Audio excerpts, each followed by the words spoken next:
He died standing at attention, and the Inquisition let him. Castellan Warden Marcus Vrel had served the throne room guard for 43 years without incident. He had witnessed the passing of 3 Lord Commanders, weathered 2 assassination attempts, and stood vigil through countless ceremonies that ground lesser men into resignation. He knew every prayer, every protocol, every position of authority within the Golden Palace walls. But on the day Inquisitor Lord Torvin Malix walked into the throne room and executed the Master of the Administratum with a bolt round through the skull, Marcus realized he knew nothing at all. The execution happened at precisely 14 minutes past the 9th hour. Marcus had been standing post 7, left of the Bronze Gate, when the delegation arrived. 12 Inquisitors in black carapace armor. No announcement, no clearance codes. They simply walked through security as if the greatest fortress in the galaxy had opened its legs and begged for violation. The Master of the Administratum, Lord Scribe Hadrian Vrost, had been mid-sentence in his address to the Senatorum when the bolt shell vaporized his head. Pink mist where bureaucratic arrogance had been. The chamber fell silent. 10,000 dignitaries frozen in their seats like insects trapped in amber. Marcus's hand moved to his guardian spear. Training. Muscle memory. Protect the sanctity of the chamber. Inquisitor Lord Malix raised one gauntleted hand. Casual. Like swatting a fly. Stand down, Castellan. Marcus should have struck. Should have called the alarm. Should have died defending imperial law. Instead, he froze. Because in that raised hand, Malix held a document bound in black leather with golden clasps. Marcus couldn't read it from 70 meters away, but he recognized the seal pressed into the cover. The Emperor's own Aquila, done in obsidian wax. That seal meant one thing: absolute authority, direct from the Golden Throne itself, which was impossible. The Emperor hadn't spoken in 10,000 years. Malix's voice carried through the chamber without augmentation. By inquisitorial mandate, endorsed by unanimous conclave of all 3 Ordos Majoris and ratified under the seal of the throne, the High Lords of Terra are hereby dissolved. The Inquisition assumes direct governance of the Imperium, effective immediately. Someone screamed. A junior scribe in the 3rd gallery. The sound cut off abruptly. Marcus never learned if the man silenced himself or if someone silenced him permanently. The Fabricator General rose from his throne seat, his auto-tuned voice filling with harmonics of protest. This is heresy. You have no... The second bolt round shattered his primary processing core. He toppled backward in a cascade of blessed oils and sacred unguents, his mechadendrites writhing like dying serpents. 2 down, 10 to go. Marcus's heartbeat thundered in his ears. His hands trembled on his spear. Every instinct screamed at him to move, to act, to die with honor. But his feet remained planted. Because the seal was real. He could see it now as Malix descended the steps, the document held aloft like a holy relic. Captain General Trajan Valoris of the Adeptus Custodes stepped forward from the shadows behind the Golden Throne. His armor gleamed like molten sunlight, his guardian spear leveled at Malix's throat. If anyone could stop this madness, it would be him, the Emperor's own bodyguard, the most lethal warrior in the Imperium. Explain yourself, Valoris said. His voice was winter itself. Before I paint these walls with your entrails. Malix stopped 3 steps from the bottom. He didn't lower the document, didn't reach for his weapon. He simply smiled, a thin, predatory expression that never touched his eyes. Read it, Captain General. The throne has spoken. Valoris snatched the document with blurring speed. His eyes, augmented to read tactical data at combat speeds, scanned the pages. Marcus watched the Captain General's expression. Watched for the moment he would strike. Watched for salvation. It never came. Valoris lowered the document slowly. His face had gone white beneath his helm. Emperor's mercy, he whispered. Marcus felt the world tilt. If Valoris believed it, the Captain General turned to the remaining High Lords, and his voice carried the weight of absolute finality. The document is authentic. The seal is genuine. The authority is absolute. He paused, and Marcus saw something he'd never witnessed in 43 years of service. He saw the Captain General of the Adeptus Custodes look uncertain. The Inquisition now speaks with the Emperor's voice. The chamber erupted. Screaming. Accusations. The Lord Commander Militant of the Astra Militarum drew his plasma pistol. 3 Inquisitors shot him before he could raise it. The Ecclesiarch called for divine intervention. An Inquisitor put a lash round through his knee. The Grand Provost Marshal invoked 12,000 pages of constitutional law. An Inquisitor broke his jaw with an armored fist. Marcus watched it all happen. Watched the Imperium's government die in spasms of violence and legal protestation. Watched 10 men and women who had commanded the fate of 1,000,000 worlds reduced to corpses and cripples in less than 4 minutes. And he did nothing. Because the seal was real. Because Valorous, the Emperor's own champion, had authenticated it. Because for the first time in 10 millennia, the Golden Throne had issued a direct command. When the last High Lord fell, the Paternoval envoy, shot 12 times while trying to flee through the Eastern Gallery, silence reclaimed the chamber. Malix ascended to the central dais, his boots leaving bloody footprints on marble older than human interstellar civilization. He didn't sit on any of the High Lord thrones. Instead, he stood before them, surveying the chamber like a farmer evaluating livestock. The Imperium has been governed by incompetence and compromise for 10,000 years, he said. His voice was almost gentle, almost kind. It made Marcus's skin crawl. The Emperor, in his infinite wisdom and mercy, has finally broken his silence. He has looked upon his realm and found it wanting. He has looked upon his servants and found them corrupt. And he has chosen us, the Inquisition, to correct his vision. Malix gestured to the bodies cooling on the chamber floor. This is not a coup. This is correction. This is divine mandate made manifest. Marcus wanted to vomit, wanted to scream, wanted to believe this was heresy of the highest order. But the seal was real. And if the Emperor had truly spoken, a hand gripped his shoulder. Marcus flinched, expecting execution. Instead, he found Interrogator Savine, one of Malix's inner circle, standing beside him. She was young, perhaps 30 standard years, with eyes that had seen too much. "You're being reassigned," she said quietly. "Report to Subchamber 12. You'll receive new orders there." "What orders?" She smiled. It was sad. "The purge is just beginning, Castellan. The Imperium has 10,000 years of corruption to excise. The Inquisition will need loyal servants. I serve the Emperor. Then you serve us now." She walked away, leaving Marcus alone with his thoughts and the cooling bodies of the Imperium's leadership. He had died standing at attention.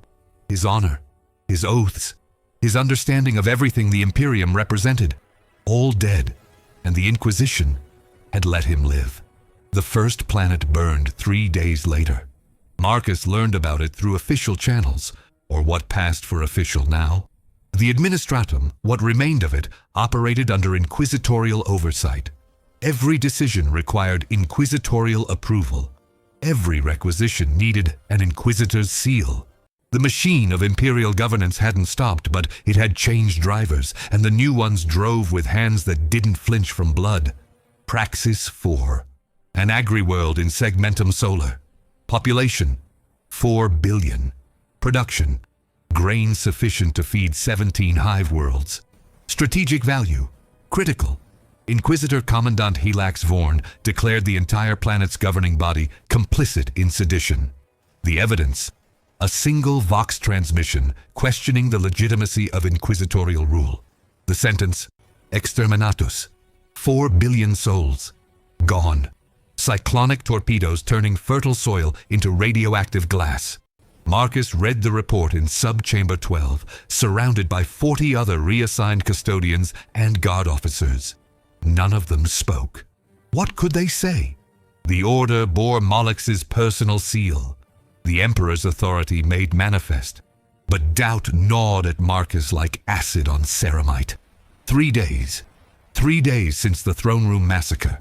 That's what people were calling it in whispers, though never in inquisitorial hearing. 3 days, and already the Inquisition ruled with an iron fist that made the old High Lords look like indulgent grandparents. The briefing officer, a severe woman in inquisitorial black named Proctor Major Thessian, continued without inflection. Praxis of 4 represents a necessary correction. The Imperium cannot afford dissent during restructuring.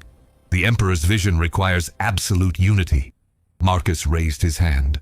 Stupid. Dangerous. But he had to know. How did the Emperor speak? Silence crashed through the chamber like a pressure wave. 40 pairs of eyes locked on him. Thessian's expression didn't change, but her hand drifted toward the bolt pistol at her hip. Clarify your question, Castellan. Marcus's mouth had gone dry, but he forced the words out. The Emperor has been silent for 10,000 years. The Golden Throne is a life support system, not a communication device. How did he issue this mandate? Thessian studied him for a long moment. Marcus prepared to die. Instead, she smiled. Walk with me, Castellan Vrel. She led him from the chamber, through corridors Marcus had patrolled 1,000 times, but now felt alien. The walls seemed darker. The servo skulls that floated past had been modified. Their eye sockets now carried inquisitorial symbols. Even the air tasted different. Recycled through new filters bearing new allegiances, they arrived at an observation deck overlooking the Imperial Palace grounds. Through the armored glass, Marcus could see the cityscape of Terra stretching to the horizon. Hive spires, cathedral factories, the bones of humanity's cradle world wrapped in millennia of construction and devotion. Do you know the true history of the Inquisition? Thessian asked. Founded by Malcador the Sigillite at the Emperor's command, during the heresy. Correct. But do you know its purpose?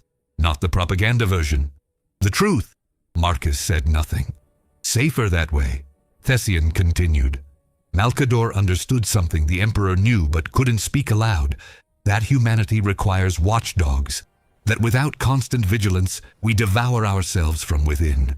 The Inquisition was never meant to be a tool of the High Lords. We were meant to be the Emperor's eyes when his own closed. His hands when his own could no longer move. His voice when his silence became absolute. She turned to face him, and her eyes held something Marcus couldn't quite identify. Belief. Madness? Both? The Emperor didn't speak, Castellan. He never will again. The throne is killing him by inches. Has been for 10,000 years. But his will, she tapped her temple. His will echoes. In dreams. In visions. In the psychic weight that presses down on every soul who approaches the throne. The custodes feel it. The Sisters of Silence know it. And the Inquisition has always understood it. Marcus felt ice crystallize in his chest. You forged the seal. We interpreted his will. The seal is real, blessed by the psychic resonance of the throne itself. The document is authentic, written by 12 Lord Inquisitors after communing with the Emperor's emanations for 6 months in the Chamber of Visions. The authority is absolute, because someone must govern, and the High Lords had failed. That's heresy. That's survival. Thessian's voice hardened. The Imperium is dying, Castellan. Has been for millennia. The High Lords squabbled while worlds burned. They politicked while Xenos empires carved chunks from our borders. They compromised while chaos corruption spread like cancer through every institution we hold sacred. The Emperor's vision was unity, purity, strength. The High Lords delivered division, corruption, and weakness. So you killed them. So we corrected course. Marcus stared at the cityscape, tried to find words, failed. Thessian's voice softened. I know what you're thinking. That this is a coup dressed in religious justification. That we're traitors wrapped in the Emperor's colors. But consider, if we are wrong, if we have acted against the Emperor's will, then surely the custodes would have struck us down. Surely Valores would have refused to authenticate the seal. Surely the throne itself would have rejected our communion. Unless Valores is complicit, or unless he knows something you don't. Thessian gestured to the palace. The Captain General has stood beside the throne for centuries. He knows the Emperor's will better than any living soul, and he authenticated our claim. He looked uncertain. He looked afraid. As well he should. The Emperor's will is a terrible thing, Castellan. It demands perfection in an imperfect universe. It requires sacrifice beyond measure. It accepts no compromise, no weakness, no mercy for those who fail his vision. She paused. The old Imperium failed. The new one will not, cannot. Because we will not allow it. A Vox unit chimed on Thessian's belt. She checked it, then turned to leave. You're being assigned to Lord Inquisitor Malix's personal detail, she said. Report to the Obsidian Sanctum at 1800 hours. Bring your oath of loyalty. The old one won't suffice anymore. Uchidua, she left Marcus alone with the view and his doubts. 4 billion dead. For a single questioned transmission. If this was the beginning, what would the end look like? The Obsidian Sanctum occupied what had once been the Hall of Senators, a vast chamber where thousands of lesser nobles and planetary governors would gather to petition the High Lords for favor. Malix had repurposed it into his command center with brutal efficiency. The senatorial seats were gone, replaced by tactical stations and hololithic displays showing real-time data from across the Imperium. Marcus arrived at precisely 1800 hours in full-dress uniform, his guardian spear polished to mirror brightness. 23 other custodians and 37 former throne room guards stood in formation beside him, all summoned, all uncertain, all carrying the same weight of compromised oaths. Malix descended from an elevated platform, flanked by 6 other Lord Inquisitors Marcus didn't recognize. Their armor bore markings from all 3 Ordos Majoris, Malleus, Hereticus, Xenos, plus symbols of a dozen minor Ordos. A unified Inquisition, something that shouldn't exist. The Inquisition prided itself on philosophical division, on competing ideologies keeping each other honest. This was different. This was consolidated power without internal checks. Kneel, Malix commanded. Marcus knelt. He told himself it was training, protocol, obedience to lawful authority. He didn't believe it. Malix walked along the line of kneeling warriors, his boots clicking against marble with metronomic precision. You are the Emperor's chosen. You have guarded his physical form, defended his palace, upheld his law. But law without evolution is death. Protocol without adaptation is suicide. You have served the Imperium that was. I ask you now to serve the Imperium that will be. He stopped before Marcus. Their eyes met. Castellan Warden Marcus Vrel. 43 years of exemplary service. 0 disciplinary incidents. Absolute loyalty to the Golden Throne. Tell me, Marcus, do you serve the Emperor or do you serve tradition? The question was a trap. Marcus could feel it. Answer wrong and die. But what was the right answer? I serve the Emperor's will, Marcus said carefully. And how do you know his will? Through those he has chosen to speak for him. Malix smiled. Diplomatic, wise, insufficient. He gestured to the hololithic displays dominating the chamber. Look, see what your service bought. The displays shifted, showing scenes from across the Imperium. Marcus recognized the tactical symbology. He'd studied strategic planning for decades. But the scale, segmentum solar. 14 worlds in open rebellion against inquisitorial rule. 8 declared independence. 6 pledged allegiance to renegade astartes chapters, refusing to acknowledge the new governance. Segmentum obscurus. The Ordo Malleus was executing planetary governors en masse for insufficient faith. Body counts in the billions. Segmentum pacificus. Entire subsectors had gone dark, cutting off astropathic communication rather than submit to inquisitorial oversight.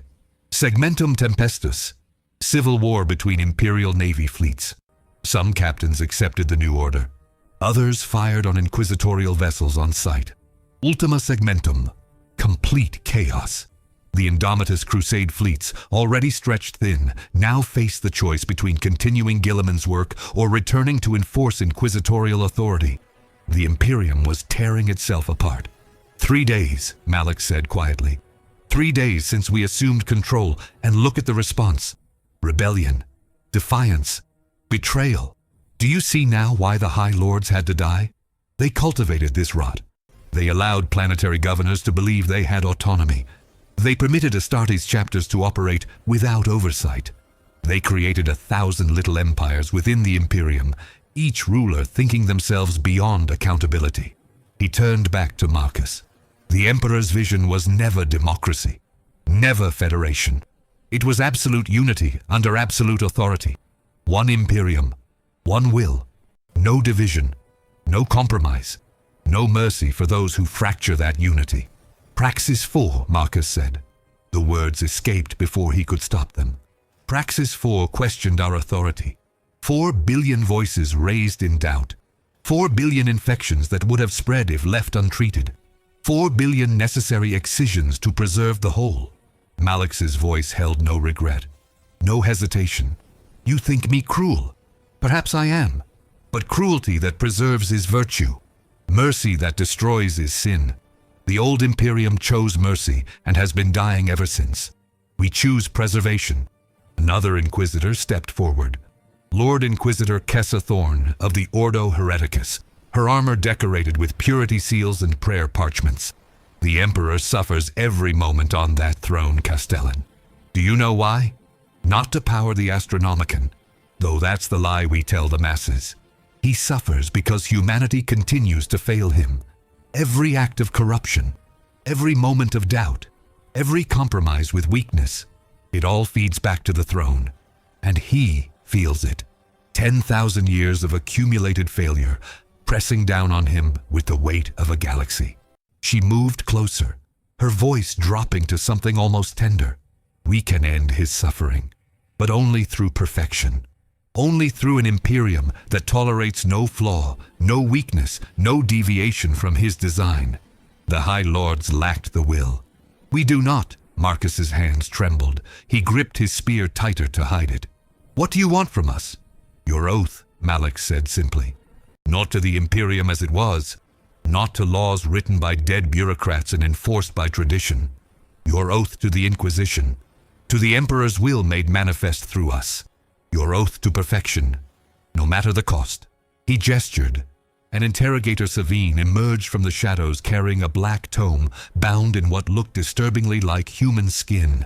She opened it to a marked page covered in dense, high Gothic text. Speak the words, Malix commanded. Bind yourself to the new order.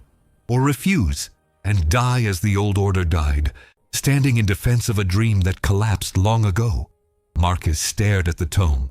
He could see the oath written there, could read the promises it demanded. Total obedience, complete subordination, the surrender of individual judgment in favor of inquisitorial decree.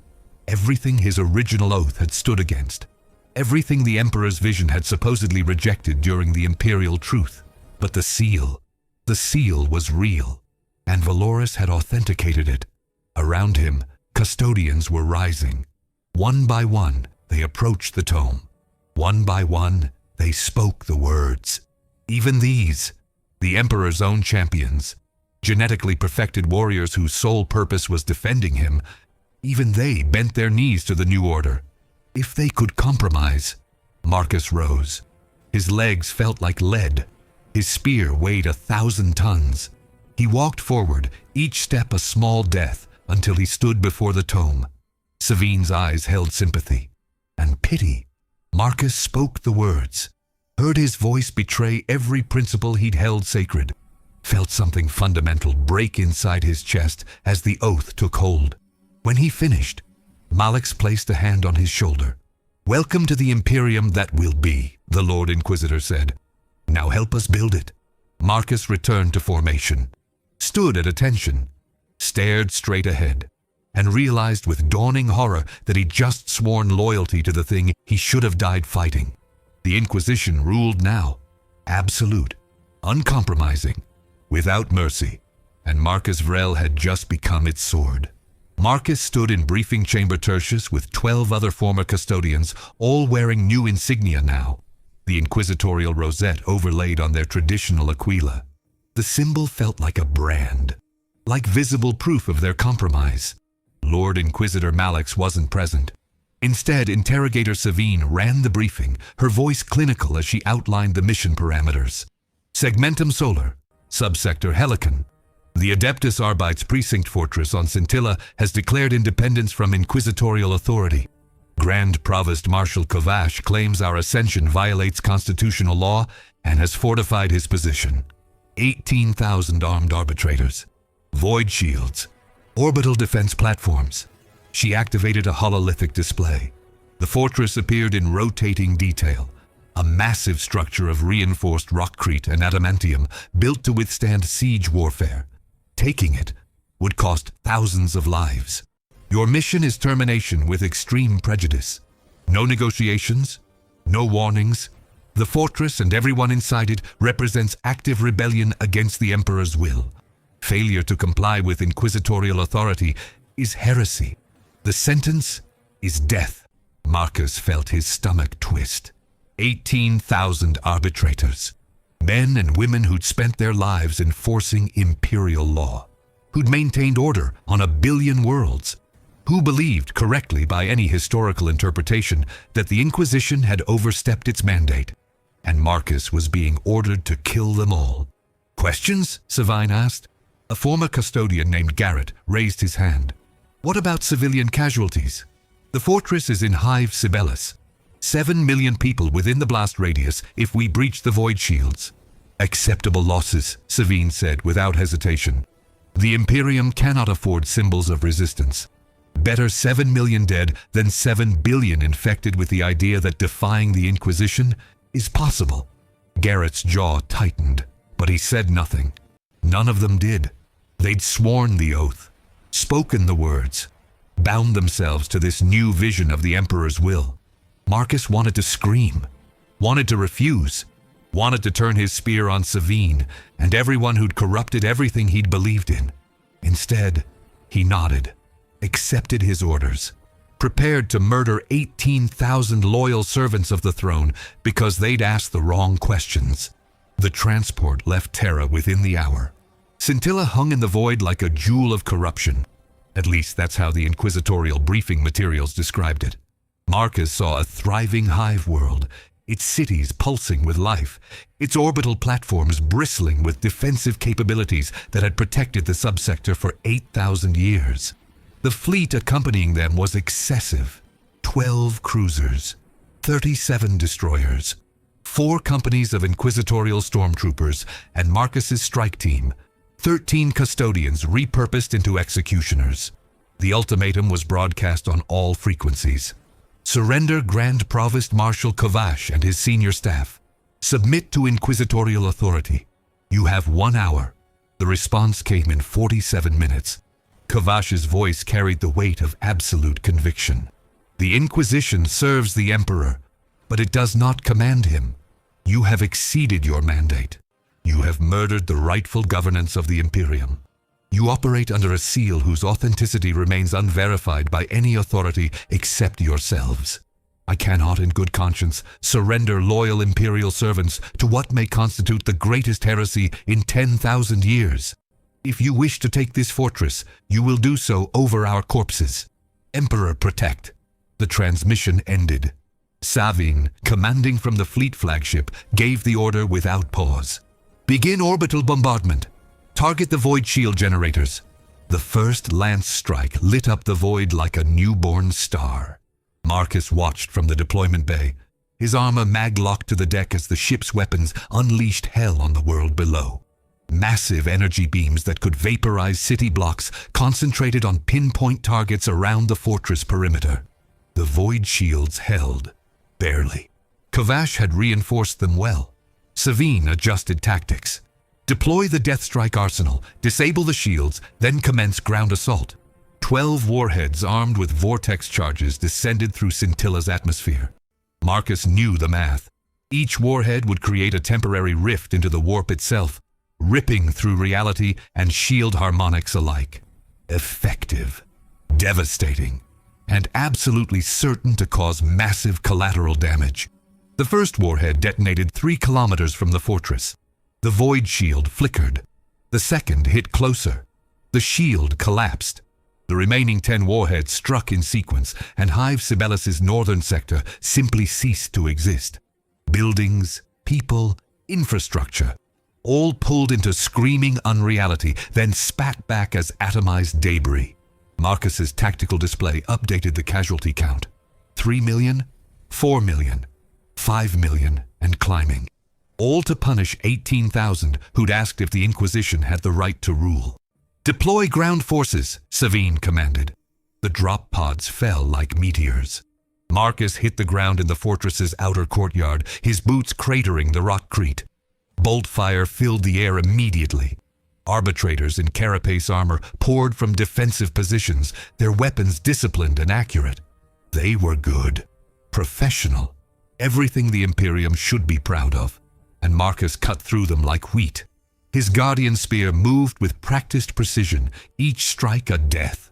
Arbitrators fell, their bodies broken, their blood-staining stone that had stood for millennia.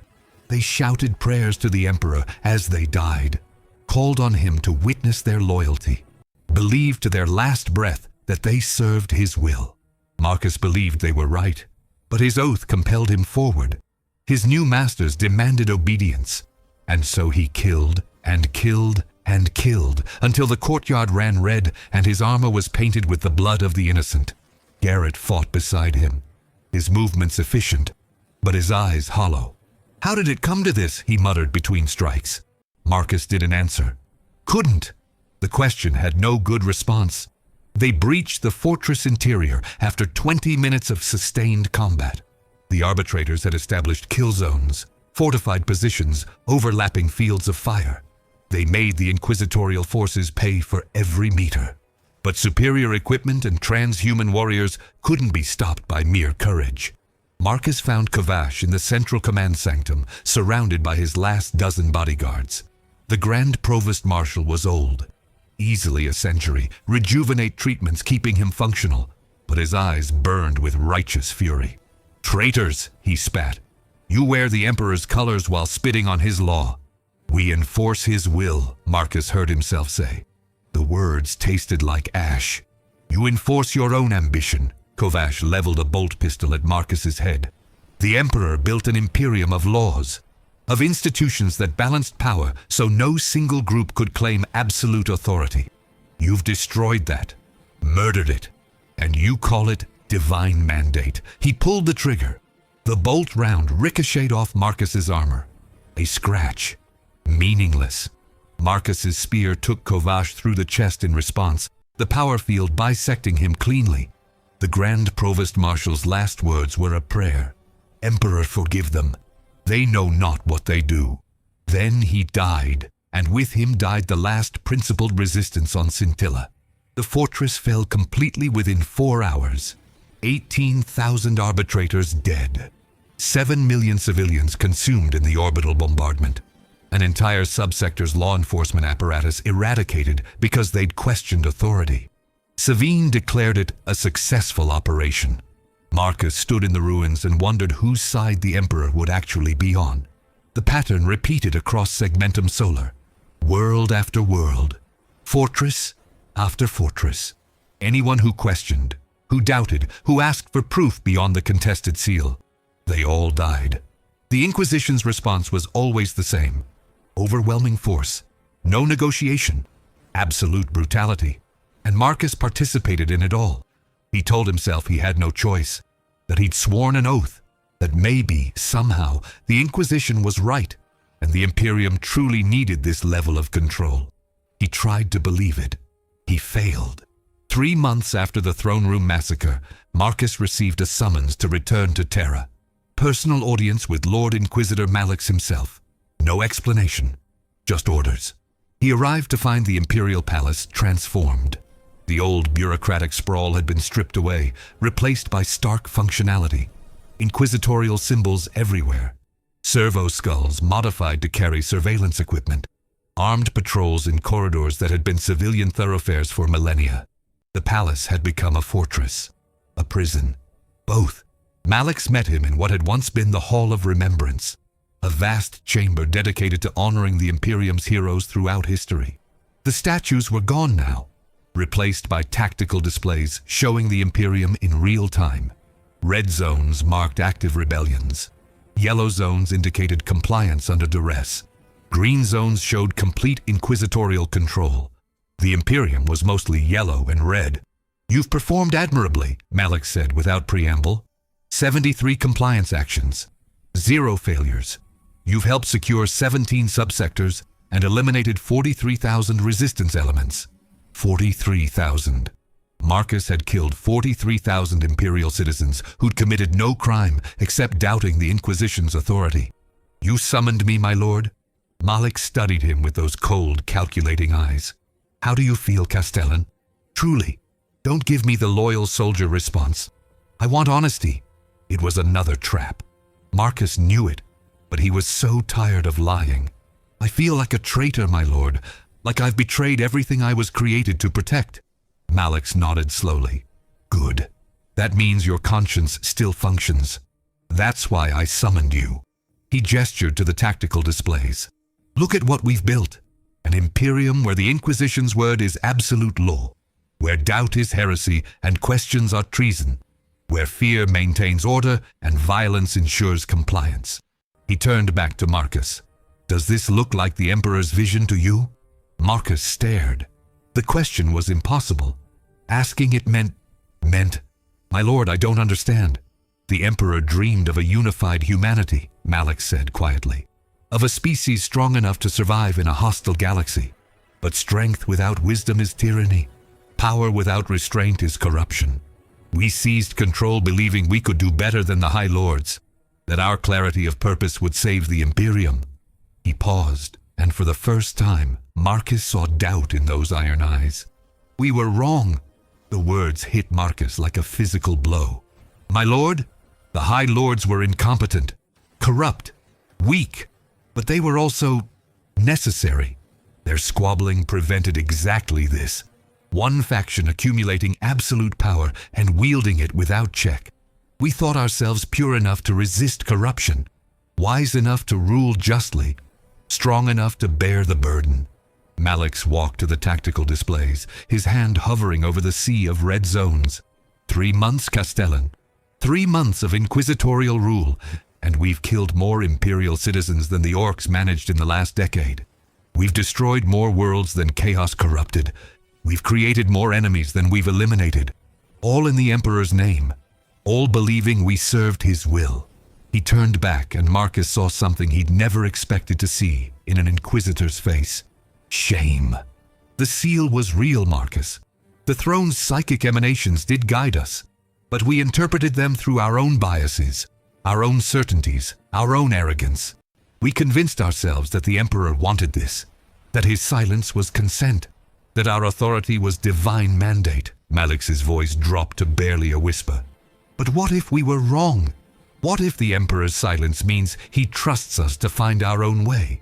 What if the test wasn't whether we could seize power, but whether we'd have the wisdom not to? Marcus felt the world shifting beneath his feet again. "Why are you telling me this?" "Because someone needs to stop us." Malak pulled a data slate from his armor.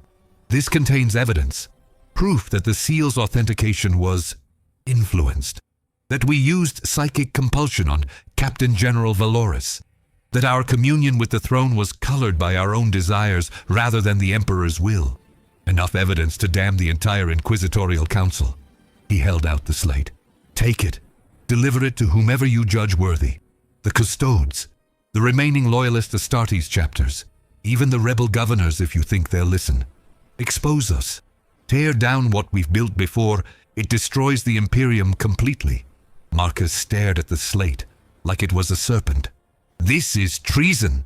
This is penance." Malak forced the slate into Marcus's hands. "I condemned 43,000. You executed them on my orders. Together we damned ourselves in service to a lie we wanted to believe. I can't undo that. Can't bring them back. But I can try to prevent it from happening to 43 million more." "Why me?" "Because you still have a conscience. Because you questioned even when it cost you everything. Because the Emperor needs servants who doubt, not zealots who blindly obey." Malak stepped back. "I'm the architect of this catastrophe. I must remain to manage the collapse, but you can still salvage something from the ruins." Alarms suddenly blared throughout the palace. Malak smiled grimly. "They know. My fellow Lord Inquisitors. They've been watching me for weeks, waiting for proof of my betrayal." He drew his bolt pistol and force sword. "Run, Castellan. Expose the truth. Save what remains of the Imperium we murdered." Marcus ran. Behind him he heard bolt fire. Heard Malak's last stand against his own creation. heard the death screams of the man who destroyed the Imperium trying to save it. The data slate felt like it weighed 1,000 tons. Marcus made it off Terra aboard a smuggler's vessel, using contacts he'd built during 43 years of palace service. The Inquisition controlled the official routes, but Terra had shadowy corners even they couldn't fully monitor. The slate's contents were worse than he'd imagined. Psychic manipulation, forged testimony, even the seal itself, genuine in material but applied through warp sorcery rather than the Emperor's actual will. The entire inquisitorial coup built on lies and desperation, but also evidence that the High Lords had been corrupt, that the Imperium was failing, that something needed to change, even if the Inquisition solution was horrifically wrong. No easy answers, no clear villains, just broken people making terrible choices in impossible circumstances. Marcus transmitted the data to Captain General Valoris first, then to a dozen Astartes chapter masters, then to governor generals commanding loyalist fleets, then to anyone who might listen, might act, might find a better path than endless civil war. The response was swift and brutal.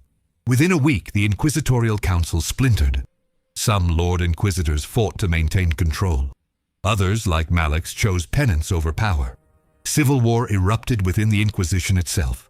Radical against Puritan, those who believed against those who doubted. Within a month, the custodes moved.